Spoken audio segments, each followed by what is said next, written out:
There's no problem. If you had a gun, shoot him in the head.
What's going on, everybody?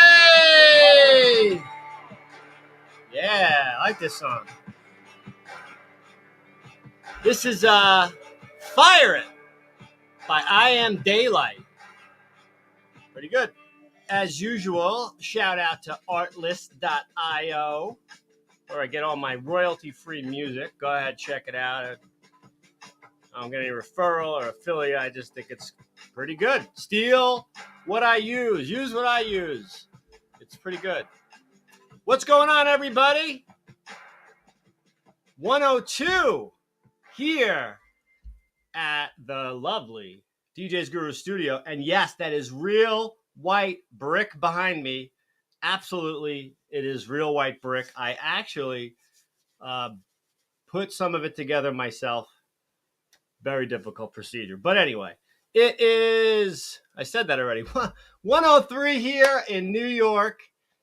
Welcome down Tuesday. We're going to try to do these every Tuesday, 1 o'clock. And I realized I put up so much content on the DJsGuru.com. And it's like, I might as well go over it with everybody instead of just saying, here, read this. Because you know what?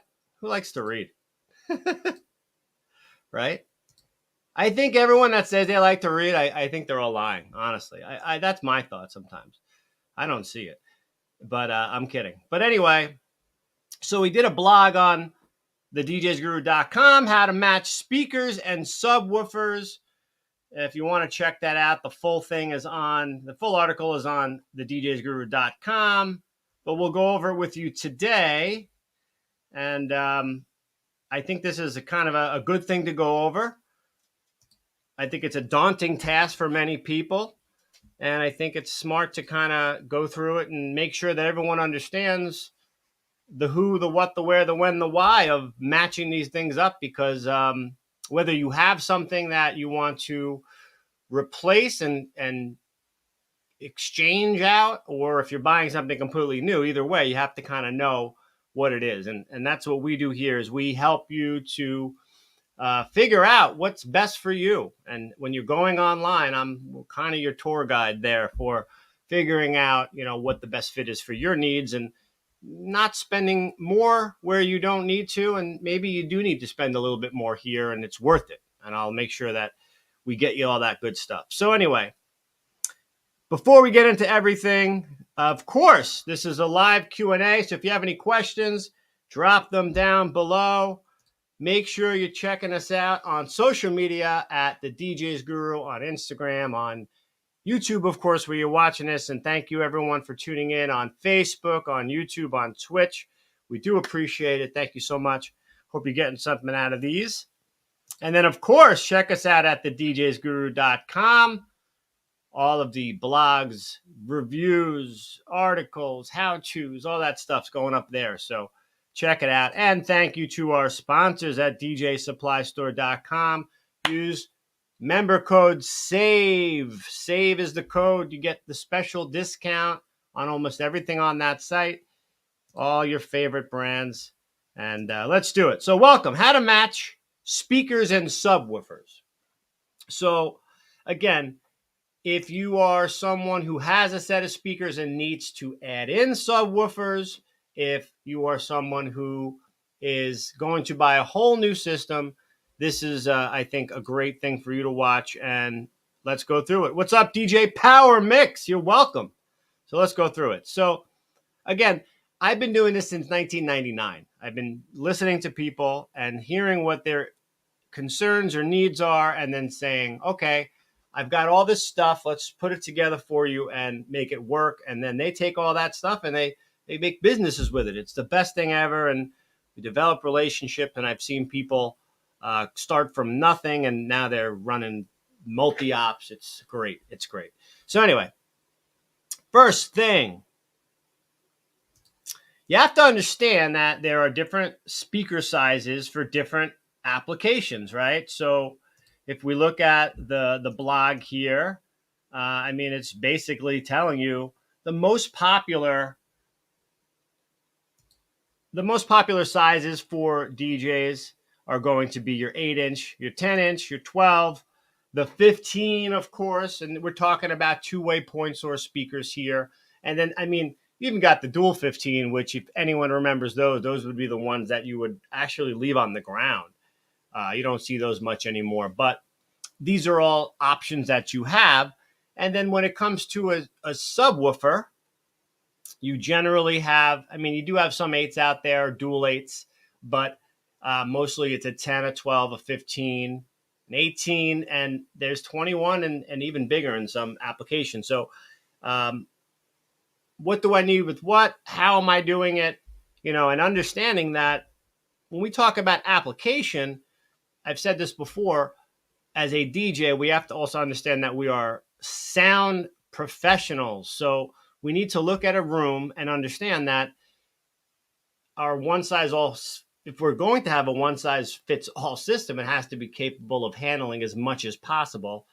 The other side is, of course, there is no one size fits all system. So when you're trying to put these together, when I say understand your application, nice to have a versatile sub that sometimes you can use with a 10 and you can use with a 12 or an 8, but you can use the same sub. So think about that where, for instance, I use an RCF sub 905. It's a very, very powerful 15-inch sub, but I can use it with my 910s or I can use it with my 932s. And depending on the application, it's going to sound great and be enough for what I need. So it's nice sometimes to be able to mix and match the sub with different tops. And that's where you can make it smaller and make it work better for that application. So again, the first thing you really want to do is understand, why am I buying this? What am I doing?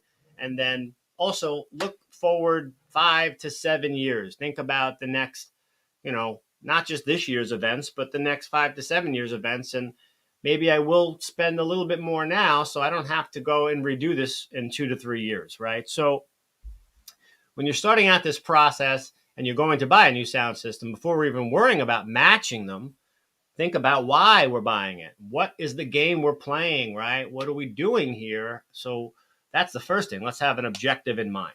That's number one. Understand that oh my goodness. Look at this guy. DJ. I can't even spell. That's a horrible job by me. Look at this. Thanks, Grammarly. Shout out to Grammarly. It's all right. We all make mistakes, right? That's all happens. I'm doing this stuff quickly. All right, number 2. Get this question a lot. Should the brands match? And I mean, the simple answer is, should they match? Yes. Do they have to match? No. But every brand has a component system. It has a digital tuning system in almost every case now. And these speakers are tuned.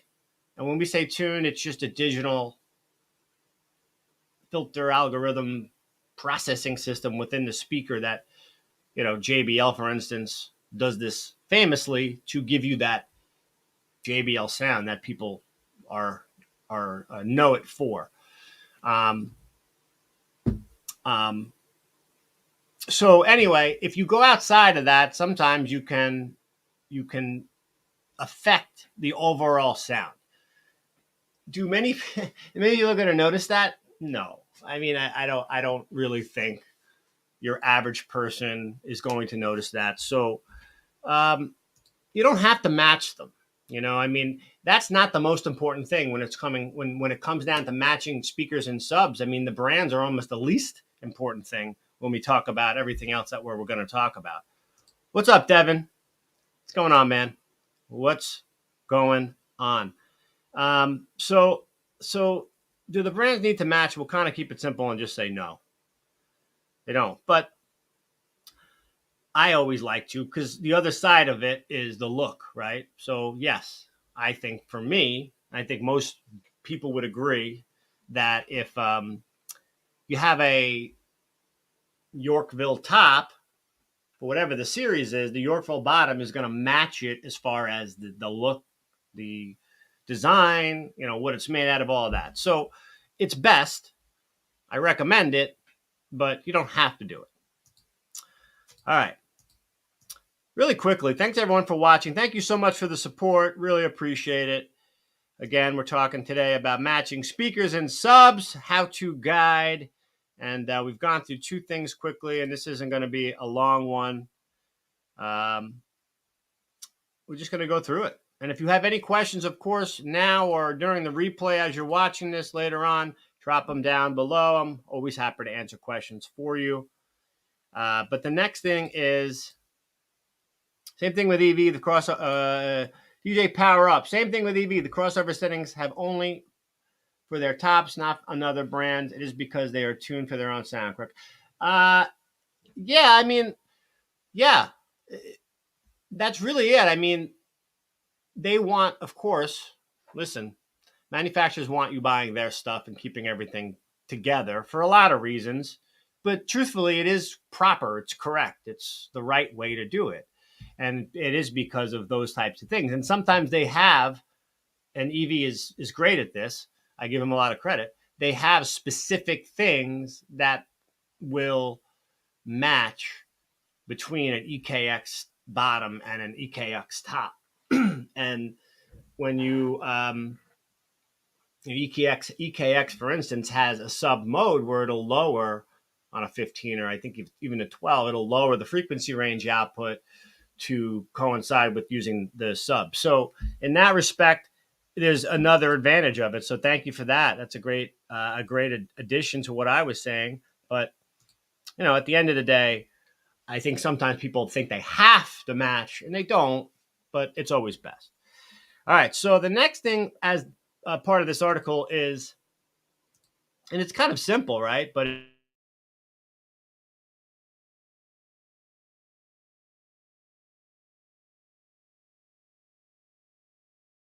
it's a good question.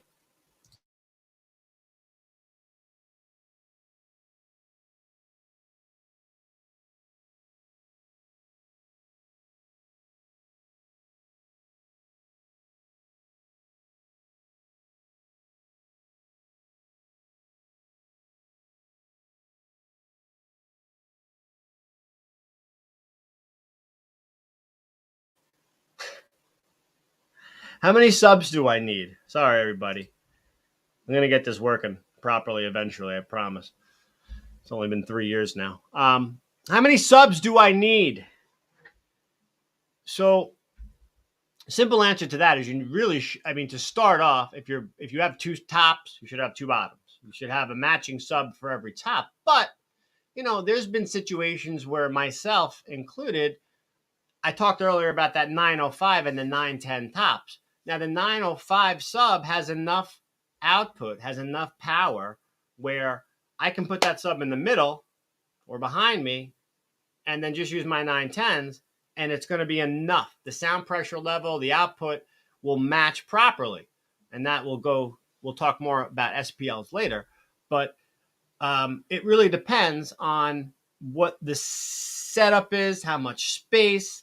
But ultimately, if you're putting a system together, and I literally just did this before, where we just did a pair of 912s and two 705 subs, and he originally wanted to go with one, and we wound up just going with two. It made more sense, and um, you know, it was better that way. So you're always going to have a more balanced sound because whatever you have going on this side, you'll have going on that side.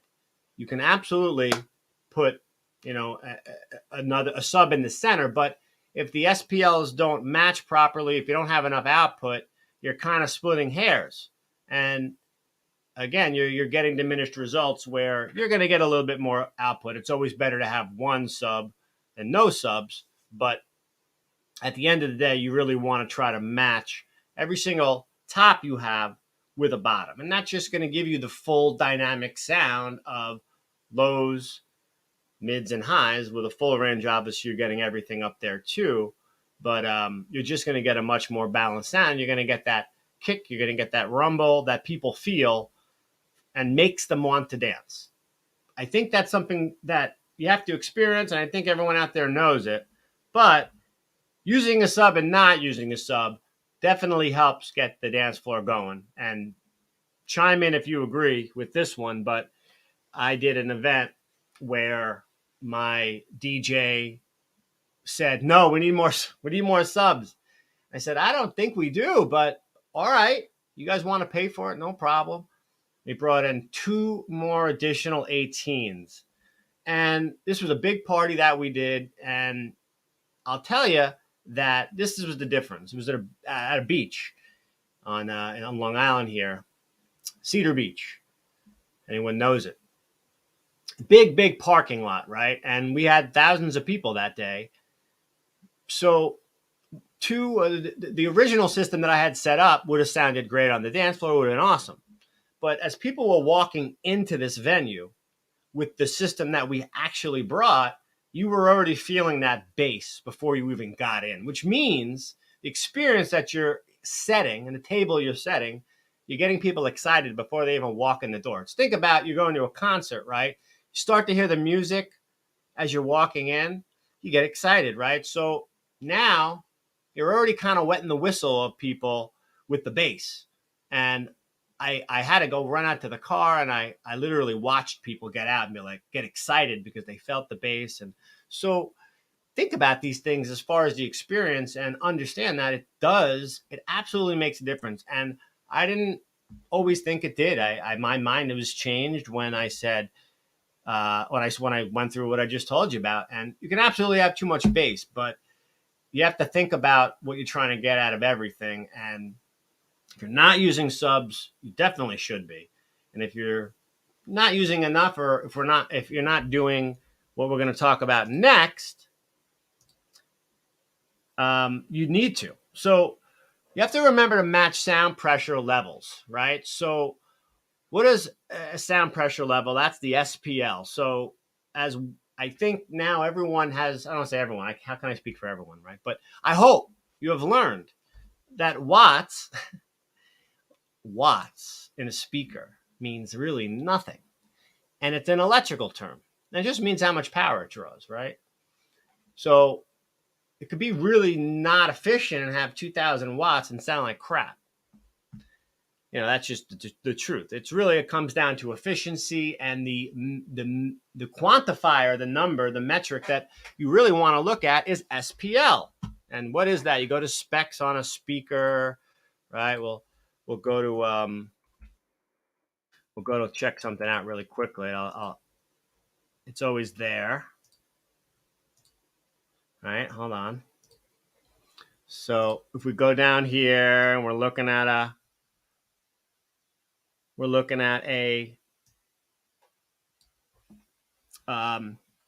website, up to 130 dB sound pressure level. What is that? What is that SPL, right? And if you don't know, basically it's the maximum output that your speaker is going to be able to create audibly. Now, 130 is, insanely loud, and that's not really what you're hearing, and that's not really what is at the event.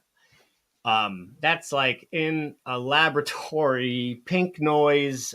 Things that go above my pay grade as far as engineering and training, but but it's a metric that is right. And when you start to look at these, it's important to really understand what your speaker is putting out. So if I have a speaker with a 130 dB on the top, I got to make sure my bottom has at least 130 dB, right? So if I'm now putting two speakers up there, I got 130 coming over here, I got 130 coming over here with a 12 or a 15, right? In your woofer.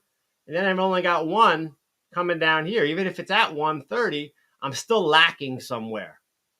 So you really want to match those SPLs up as far as whatever it is that you have. Now, if you have a sub with, a 134 SPL or a 136 or something like that, and I got some questions here, that's going to give you a better opportunity to present one sub, or, you have an 18 or a single 15 to go with two 12s or two 10s.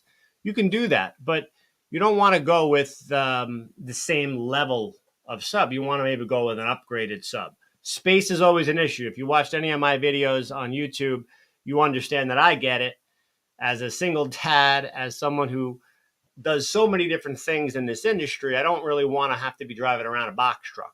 So I've always tried to keep my gear portable and try to get the most out of the least amount of components, right? So I get wanting to just use one sub, but you have to have the right sub. That's the big thing.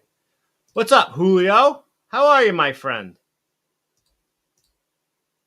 You're glad that we're talking about. I'm happy to do it. I mean, this is what we're doing here and trying to help people out. I had somebody tell me how I'm underpowered in subs. I use 115, 18 per side, but there's a lot of DJs using 218s. Am I really underpowered even if everyone can hear the music on the dance floor and have a great time? I mean, it's such a that's such a subjective statement. I'm not there. I just had this question before. I've learned to not really answer this question. Can it do 200 people? Can these two speak? Like, I don't know. There's 1,000 variables, and then also what are the client's wishes? What do they want? What are their expectations? I don't know. So it could, but at the end of the day, and I've learned, for me, I'm going to speak for myself, that you need to have tools. You need a tool set. If you're running sound, you need to have a tool set. And you never know what room you're going to be in. If you have never been in that room before, you really should go and you should do a sound check. You should look at the nooks and crannies, and you should start to look and learn about, and feel free to call us, and we're always happy to help. We're going to be having some more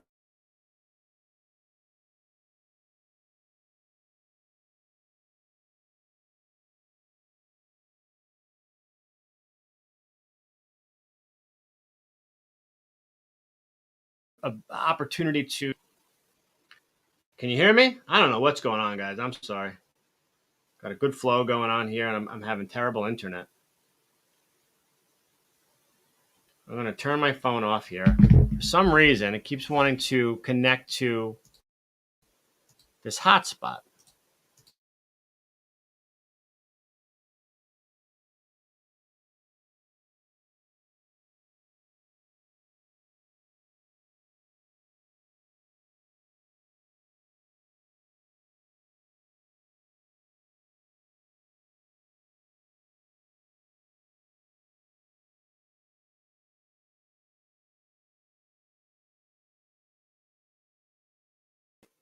Here I am. How's that? Better? Can you hear me? Sorry about that. So anyway, it's you can't answer the question in a vacuum. You just can't. That's why you really got to do a site check. You got to go down to these rooms. You have to understand, and that's what I think where I got cut off. You have to understand how sound works. Yeah, I got glitchy. I'm sorry. I'm gonna figure it out. I promise. But I jump on these things like last minute during the middle of my day and do the best we can. But I'm going to turn my phone off from now on because for some reason it keeps wanting to connect to my hotspot. And I'm just not Not a computer expert. Sorry, guys. I do DJ gear and lighting. So the last thing that we were talking about, just getting myself back on track here, was remember to match sound pressure levels. We were talking about SPLs, and it's so hard to answer the question because every room is different too, and you all understand this because you'll have one system, right? And you go to room A, it effing rocks, everyone's killing. You're like, geez, this thing is sick. Everyone buy this system. It was only X amount of dollars. And then, right, you go to the barn or that there's a place called the Bourne Mansion by us. I love it. It's a great space, but it was a mansion. It was literally a mansion.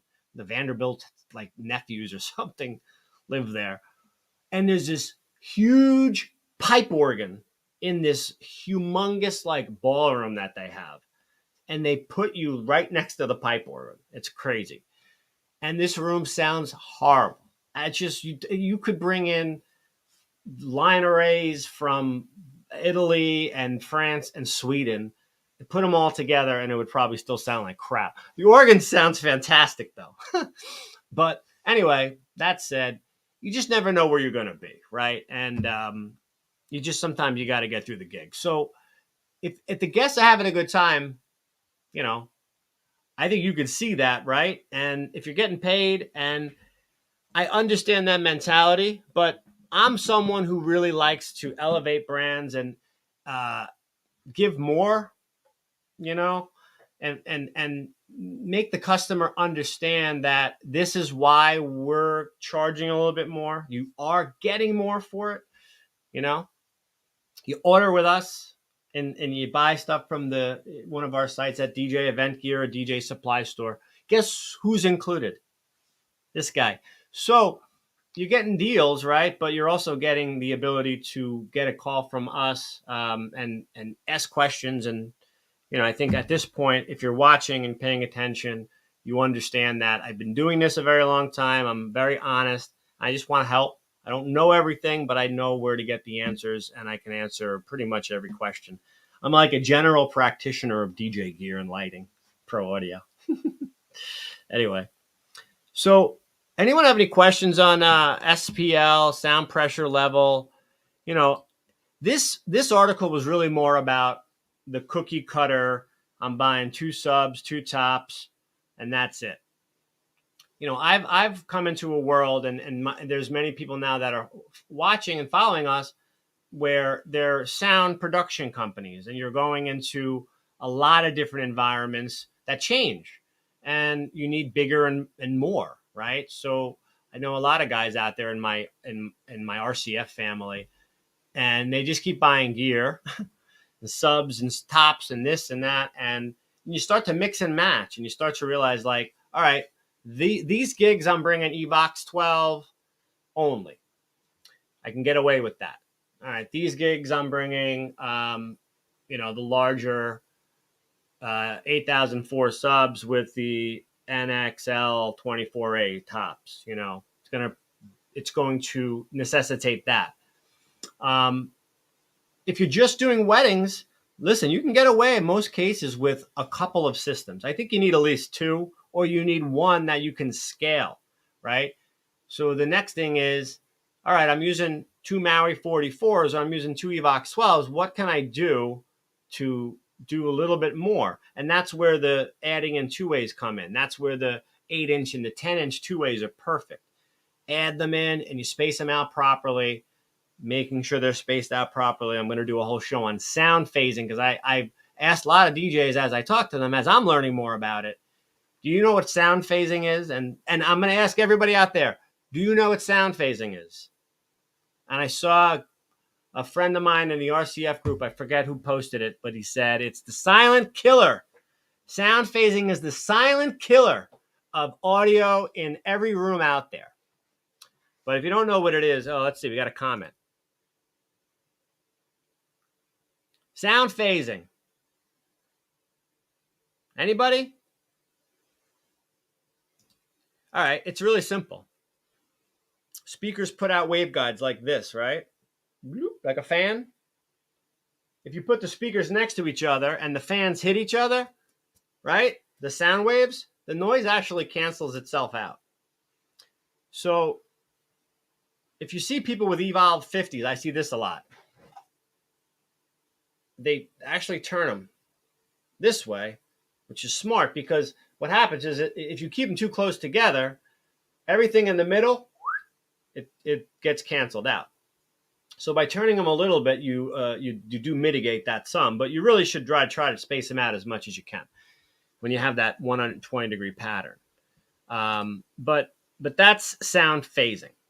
Okay, so anyway, understanding sound phasing is very important. And when you want to start to scale your systems and you want to start to add in, you need to know where to position everything.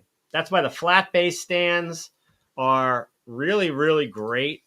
I love these things, and I'll never go back. I'll never go back to paste or patters. I don't know what that's from, but Venture Cream or something, right? I'll never go back to tripods again. And I'm going to just pull something up really quickly. Hold on. TLS. I like the gravity. This is what I have. Backordered. Always backordered. I have these. We have a bunch of different versions. ProX makes one. Chave makes one now. But you get something like this, right? You got a flat bass stand. And now you are able to put sound in the room in a way that is less intrusive and cleaner looking, safer. Most importantly, these flat bass stands are phenomenal, because at the end of the day, you want your footprint on the bottom to be wider than whatever you have on the top. So in this case, which is why tripods go out, right? But they're a pain in the butt. So these are great because, again, they take up very little space.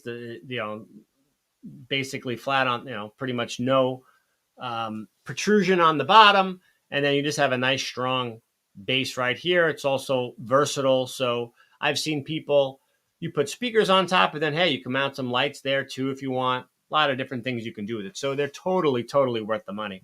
They're a little bit more expensive than your traditional tripod, but worth it. Totally worth it. We do have a bunch available on djsupplystore.com. Just go to Trusting Stands and Scrim, and then go to Gravity, ProX, Chave, all the manufacturers and everything is there. So definitely check that out.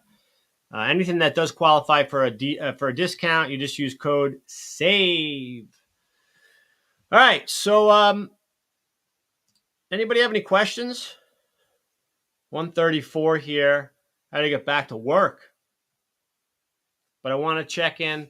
I want to keep trying to check in every Tuesday. And again, I realized that, and if you go to the DJsGuru.com, I mean, I've been putting blogs up there since I didn't even have this company going yet. I started this thing just as a blog, and things happened. So here we are, and I'm very, very happy to be where I am. So thank you to everybody. But that said, go to the DJsGuru.com, go to the blogs and reviews section, and you'll see what I'm talking about, because I'll show it right here. Got a ton of stuff on here. LD Systems Maui buying guide. We've got eVerse 8, SC42, RCFD line. Some stuff like why you should bring lighting to every event. If you have the WMX1, you're having trouble creating a profile, we've got a how-to on that.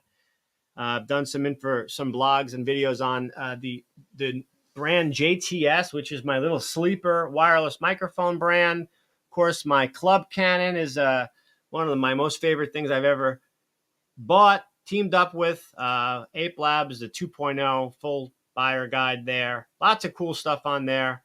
So definitely check that out. And reach out to us at thedjsguru.com with any questions. If you want to do business with us, if you have anything we can help guide you with, that's what it's all about. Spend 30 minutes on the phone with us, and I promise you it won't be time wasted. One way or the other, you'll get something out of it. And if we could do business, great. If not, no worries. There's always next time, right? So follow us on social media at the DJs Guru. If you had any questions as you watch this or after on the replay, feel free to drop your questions down below. Thank you to our sponsors at djsupplystore.com. Make sure to use code SAVE. And lastly, check us out at djsguru.com. Are you guys stocking the white RCF Evox 12s again? Good question. So, listen. Do you know the story about that? I'll tell you the story about this while you have me, and I'll show it to you because we're probably the only one that have it on a website. Because it's I'll take full credit for this one. Oh wait, what happened? What did I do, guys? There we go. All right, so I don't know. Again, my story is that I worked as a sales and marketing manager in the corporate world with all of these brands. And the idea was brought up 6 years ago on, hey, got a lot of questions and people inquiring about the White Evox 12. Can you help me get a deal together? At that time, I was just sales manager. Wasn't an owner. I wasn't someone who could really do that. So idea didn't go very far, but it always stayed in my head because I knew there was a demand for it, and I knew I wanted them. So obviously I wanted a set. So anyway, we finally put it together 1 month before the supply chain crisis. So I was expecting them in August of 2020, and we didn't actually get the first shipment delivered until September? No, October of this year. I'm sorry, it wasn't 2020, it was 21. So it was a little bit over a year that it took. We got the first 50 that ever landed. They were sold a year prior. I mean, it was crazy. I've got already the next batch already sold out. So anyway, long story short, the answer to your question is yes. And it's just a matter of where and when. It's not an exclusive item for us. We're just the only ones that have ordered them at this point, and the first. And we also have, our company has a large amount of orders in, and because of the way the supply chain is right now, it's tricky to get them. So we will most likely be the main place where you can get them, and we will have them. We're hoping on May. As far as our next delivery date, there is availability. So if anyone is interested in Evox 12 in white, reach out to us at thedjsguru.com. We have a waiting list. We also have a pre-order option. So let us know. But good question. Thanks for checking in, Pablo. Appreciate it. And that said, thank you for everyone for watching. Really appreciate it. We'll see you next week. I've got a really cool Ape Labs lighting video where I finally brought the camera and brought my video guy on a gig with me and kind of showed what I do when I'm not selling it, when I'm actually using it, and how I've gotten pretty good at using Ape Labs to really elevate my event company side brand and also these places that I'm working at.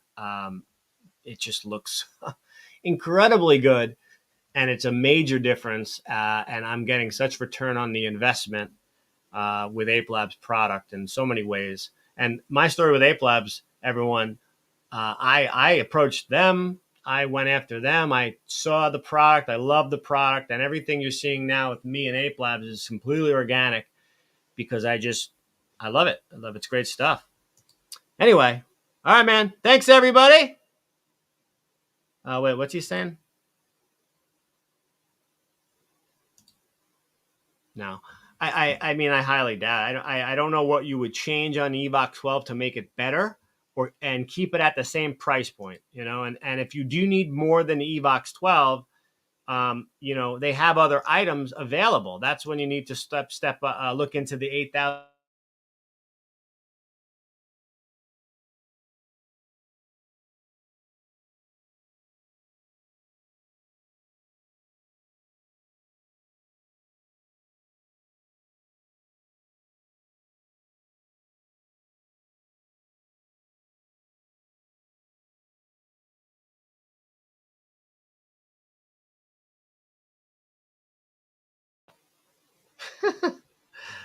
What a disaster. What a disaster it is today. I don't know what's going on. Still gives you the portable column array look, but gives you much more output and SPLs like we talked about before. All right. Well, before I get kicked off again, I'm going to call it a night here. Let's find a good song here on our list. I'm going to just kill it with this one. I don't know what it is. Here we go. Come Around. Kids Fly. Sounds pretty cool. Everybody, thanks so much for watching. If you have questions, just go to djsguru.com. Fill out the contact form. We're happy to help. Give us a call. I got to put my phone number on here. 1-888-378-1744. We're here from 10 to 4 for free advice from 10 to 4. Free advice. That's right. But you have to buy something. No. I'd like you to buy something. That's how I get paid. I'm not going to lie. That's how it works, everybody. Right? All right. Thank you so much.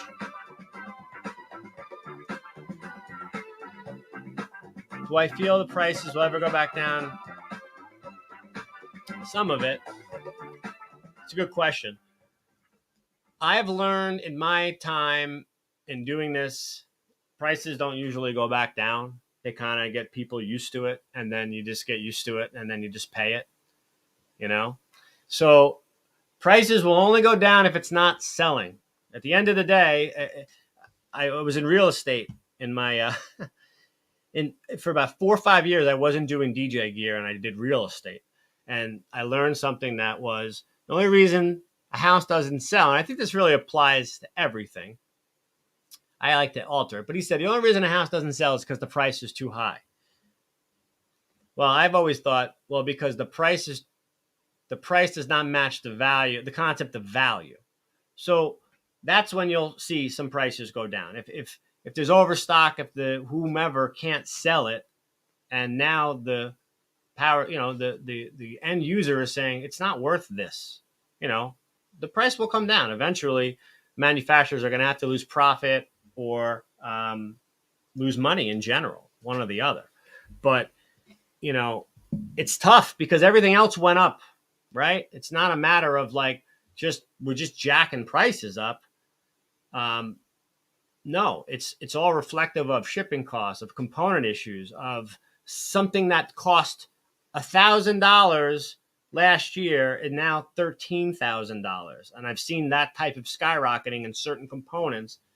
It's crazy. In the chip world right now, it's insane what the absorbed prices have been. And these manufacturers, a lot of times you're seeing price increases, but it's not as much as they're really absorbing. So it's crazy. Some prices might come back down. I don't know. I don't have a crystal glass, but in my experience, they usually don't. That's just what it is. So thanks, everybody. Put my song back on.